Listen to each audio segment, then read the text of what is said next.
I can't be the only one who sees Ryan Trahan's video trending and thinks if Ryan Trahan can survive on 1 penny for a week, why can't I get rich?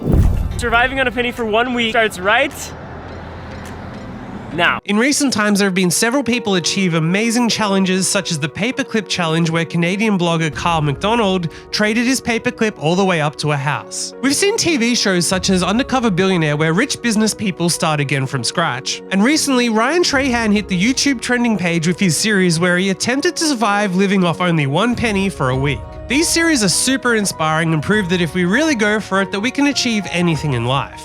But the flip side of that is darker. It can also show a reflection of if these people can achieve these amazing feats, why am I not able to achieve what I want? Why am I broke? Why can't I trade my way up to what I want? It's important to say that these creators are making the projects with positivity in mind and are trying to inspire people to be better. However, anytime someone does achieve this type of challenge, if you reflect on what they achieved, it can be a reflection on what you have achieved or what you haven't achieved. It's easy to fall into the situation of thinking these people achieved so much by starting from scratch, and yet here I am with whatever I have and whatever skills I have and what connections I have and so on. Meanwhile, I'm only at the level I'm at. It's very easy to get jealous of their achievements too. It's important to say that all of these are perfectly normal human feelings, but they also don't help you progress. Instead, it's better to reflect on the positives you can take away from this. Firstly, these challenges show the power of setting a goal, sticking to it and dedicating yourself to it no matter how hard it may seem.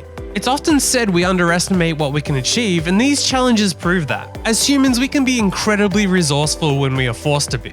Why not force yourself to follow one of these challenges? If you want to be a lawyer, a painter, a business owner, or whatever you want to be, why not create a challenge to get yourself there? But if you really want to push yourself and make sure you go all out, you need to publicly document it. Would they have achieved these challenges if they weren't documenting it? We don't know, but if you watch any of these challenges, there are definitely points where they seem to be at a point where they might actually give up, and documenting it forces them to keep going. Not to take away from these challenges because they do achieve a lot, but these people also get to go back to their regular lives after the challenge. If Ryan were to fail his penny challenge, he still gets to go back to his regular life, and the safety net does provide some comfort that is not there if you're in a real situation where you are forced to be in that situation. To some degree, the consequences of failing aren't there in these challenges. Now, if you want to try a challenge, not everyone can create a situation where they can live this way, but if you can, then for instance, try cutting out your expenses to an extent that you don't have to worry about failing, which will help a lot. Cutting back on overheads and allowing yourself to focus as much energy as possible to achieve what you are working on makes the challenges more achievable. Look, if you need to pay for a fancy lifestyle, it creates a lot of barriers to how much you can focus on what you are trying to achieve. Also, being willing to be humbled is a massive step. Living off 1 penny for a week is a very humbling experience. Without giving away spoilers, some of what he has to do to live off 1 penny requires him to be quite vulnerable and very humbled.